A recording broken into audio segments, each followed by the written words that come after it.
નમસ્કાર. દિવસભરના તાજા સમાચારોમાં તમારું સ્વાગત છે. તમારી સાથે હું છું પિનલગીરી ગોસ્વામી. સમાચારો વિસ્તારથી જાણીએ એ પહેલા મહત્વના સમાચારો ઉપર એક નજર. નમસ્કાર મિત્રો સ્વાગત છે તમારું અમારી યુટ્યુબ ચેનલમાં. સૌથી મોટા અને અગત્યના સમાચાર સામે આવી રહ્યા છે પાલનપુરથી. પાલનપુર અને ગ્રામ્ય વિસ્તારમાં ધોધમાર વરસાદ ખાબકી ગયો. બનાસકાંઠાના પાલનપુર અને આસપાસના ગ્રામ્ય વિસ્તારમાં ધોધમાર વરસાદ વરસ્યો છે. ગ્રામ્ય વિસ્તારમાં વરસાદથી હાલ ખેડૂતોમાં ખુશીનો માહોલ છે. સાંજે વરસાદ વરસતા વાતાવરણમાં ઠંડક પર પ્રસરી જવા પામી હતી.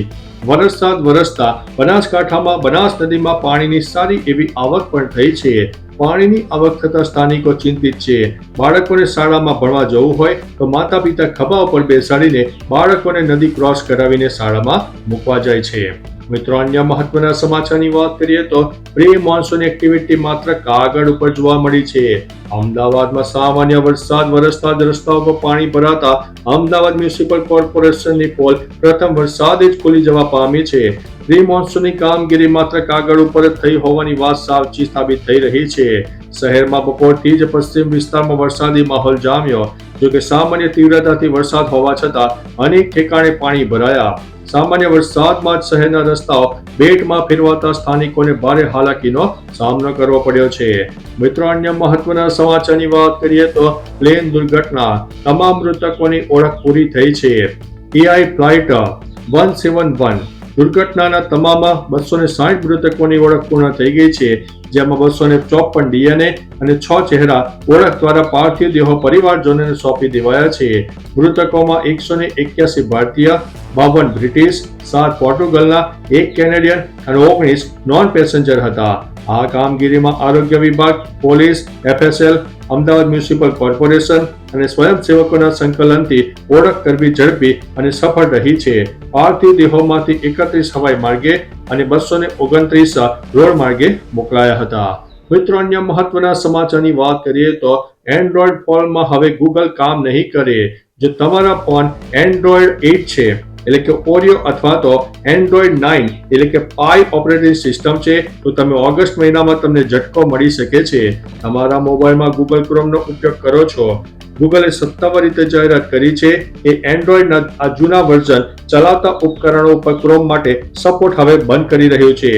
ઓગસ્ટ 2025ના પ્રથમ સપ્તાહથી ક્રોમને હવે અપડેટ મેળવવા માટે એન્ડ્રોઈડ 10 અથવા તો તેથી વધુનું જરૂર પડવાની છે.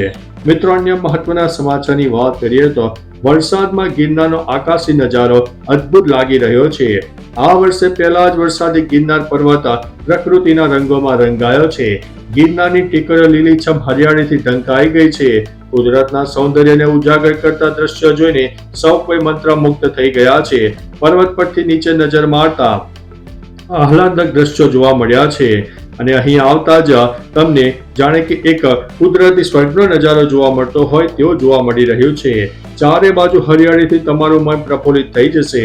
ગિરનારની ટોચ પર જ્યારે વાદળો અથડાય ત્યારે એક જુદું જ નયનરમ્ય વાતાવરણ પણ જોવા મળે છે. મિત્રો, અન્ય મહત્વના સમાચારની વાત કરીએ તો પાકિસ્તાનમાં વહેલી સવારે ભૂકંપના આંચકા અનુભવાયા છે. આ ભૂકંપની તીવ્રતા રિક્ટર સ્કેલ ઉપર 5.2 ની માપવામાં આવી હતી. ભૂકંપ સવારે 3:54 આવ્યો હતો. 150 કિલોમીટરની ઊંડાઈએ આ ભૂકંપ નોંધાયો છે. 2 દિવસ પહેલા પણ પાકિસ્તાનમાં જોરદાર ભૂકંપના આંચકા અનુભવાયા છે. મિત્રો, અન્ય મહત્વના સમાચારની વાત કરીએ તો ભારતીય મહિલા ટીમે ઇંગ્લેન્ડને 97 રનથી હરાવ્યું છે. ભારતીય મહિલા ટીમે ઇંગ્લેન્ડ પ્રવાસની શરૂઆત જીત સાથે કરી દીધી છે. શનિવારે રાત્રે રમાયેલી પહેલી T20I મેચમાં ટીમે ઇંગ્લિશ ટીમને 97 રનથી હરાવી છે. આ જીત સાથે ભારતીય ટીમે 5 મેચની સિરીઝમાં 1-0 થી લીડ મેળવી લીધી છે. આ મેચમાં ભારતીય ટીમ માટે ડેબ્યુ કરનારી શ્રીચરણીએ 4 વિકેટ લીધી હતી. આ દરમિયાન કેપ્ટન સ્મૃતિ મંધાનાએ 112 રનની સદીની ઇનિંગ પણ રમી હતી. મિત્રો, અન્ય મહત્વના સમાચારની વાત કરીએ તો ભારે પવન સાથે વરસાદની આગાહી. જાણી લો ક્યાં પડી શકે છે વરસાદ. કચ્છ, બનાસકાંઠા, સાબરકાંઠા, અરવલ્લી, મહીસાગર, પંચમહાલ, દાહોદ, દ્વારકા, પોરબંદર, નવસારીમાં ભારે વરસાદ થઈ શકે છે. વલસાડ, દમણ, દાદરાનગર હવેલીમાં પણ થઈ શકે છે. અમદાવાદ, ગાંધીનગર, જામનગર, રાજકોટ, અમરેલી, ગીર સોમનાથ, ભાવનગર, આણંદ અને ભરૂચમાં પણ વરસાદની શક્યતા રહે છે. રાજ્યમાં લો પ્રેશર અને અપર એર સાયક્લોનિક સિસ્ટમ સક્રિય થયું છે, જેના કારણે એક સાર્વત્રિક વરસાદનો માહોલ પણ જોવા મળવાનો છે. મિત્રો, અન્ય મહત્વના સમાચારની વાત કરીએ તો ઉત્તરકાશીમાં વાદળ ફાટ્યો, 9 લોકો ગુમ થયા છે. ઉત્તરકાશીના ઉત્તરકાશી વિસ્તારમાં વાદળ ફાટવાની ઘટના પ્રકાશમાં આવી છે. આ ઘટના ઉત્તરકાશીના બરકોટ યમુનોત્રી રોડ પર બલીગઢમાં થઈ છે. વાદળ ફાટવાની ઘટનાને કારણે એક નિર્માણાધીન હોટલ પર સ્થળનો વ્યાપક નુકસાન થયું છે. આ સાથે નિર્માણાધીન હોટલ સાઇટ પર કામ કરતા 9 કામદારો પણ ગુમ છે. પોલીસ, એસડીઆરએફ અને એનડીઆરએફની ટીમો ઘટના સ્થળે પહોંચી ગઈ છે અને હવે બચાવ કાર્ય ચાલુ છે. મિત્રો, અન્ય મહત્વના સમાચારની વાત કરીએ તો શું હવે જેઠાલાલ અને બબીતા છોડશે તારક મહેતા કા ઉલ્ટા ચશ્મા? જાણી લો આ સમાચાર. તારક મહેતા કા ઉલ્ટા ચશ્માના જેઠાલાલ અને બબીતા એટલે કે દિલીપ જોશી અને મુનમુન દત્તાએ શો છોડ્યો છે કે નહીં? આ અંગે ગોગીનું પાત્ર ભજવનાર સમય સાહેબ પ્રતિક્રિયા આપી છે. તેણે કહ્યું છે કે મને નથી લાગતું કે તેઓ જઈ રહ્યા છે. આ બધી અફવાઓ છે. હવે એવું શું છે જે શોના લેટેસ્ટ ટ્રેકમાંથી જેઠાલાલ અને બબીતા ગાયબ છે, જેના પછી ચાહકોને લાગ્યું છે કે બંને 17 વર્ષ પછી આ શો છોડી દીધો છે. એટલે મિત્રો, અત્યારે આ સમાચારે અફવાઓએ જોર પકડ્યું છે. મિત્રો, અન્ય મહત્વના સમાચારની વાત કરીએ તો 24 કલાકમાં 226 તાલુકામાં વરસાદ નોંધાયો છે.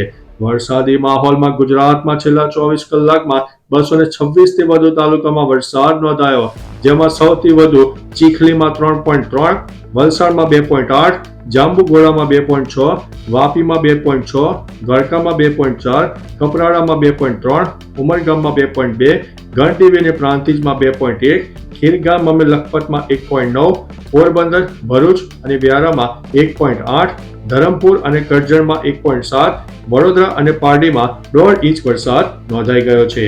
મિત્રો, અન્ય મહત્વના સમાચારની વાત કરીએ તો પુરીમાં રથયાત્રામાં ભાગદોડ થઈ હતી, તેમાં 3 લોકોના મોત થયા છે. ઓડિશાના પુરીમાં ભગવાન જગન્નાથજીની રથયાત્રા દરમિયાન એક અકસ્માત થયો. ગુડીચા મંદિર નજીક સાર ધાબલીમાં ભાગદોડમાં 3 લોકોના મોત થયા છે, સાથે ઘણા લોકો ઘાયલ પણ થયા હતા.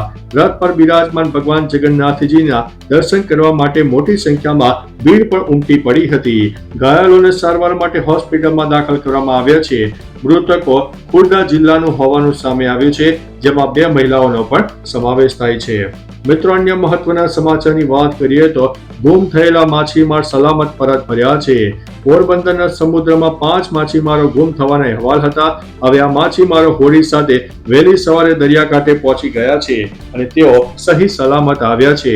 મળતી માહિતી મુજબ જય સાંકરી આઈ કૃપા નામની હોડી માછીમારો સાથે દરિયામાં ગુમ થઈ હતી. આ તમામ માછીમારો ગીર સોમનાથના છે.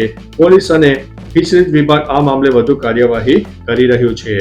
મિત્રો, અન્ય મહત્વના સમાચારની વાત કરીએ તો બ્રેકિંગ ન્યૂઝ સામે આવ્યા. ધોધમાર વરસાદ સામે આવ્યો. વરસાદી માહોલ વચ્ચે અમદાવાદ શહેરમાં ધોધમાર વરસાદ શરૂ થયો. શહેરના સેટેલાઇટ વિસ્તાર સહિત વિવિધ વિસ્તારોમાં હાલ વરસાદ પડી રહ્યો હતો. ખાસ કે અમદાવાદ સહિત ગુજરાતના ઘણા જિલ્લાઓમાં વરસાદની મોસમ જામી ગઈ છે. ત્યારે મિત્રો, હવે તમારા વિસ્તારમાં વરસાદ છે કે નહીં, ચોક્કસથી માહિતી આપજો. તો ચાલો મિત્રો, ફરીથી દેશ અને દુનિયાના સુપરફાસ્ટ સમાચાર લઈને મળતા રહીશું. ત્યાં સુધી અમને રજા આપશો. નમસ્તે.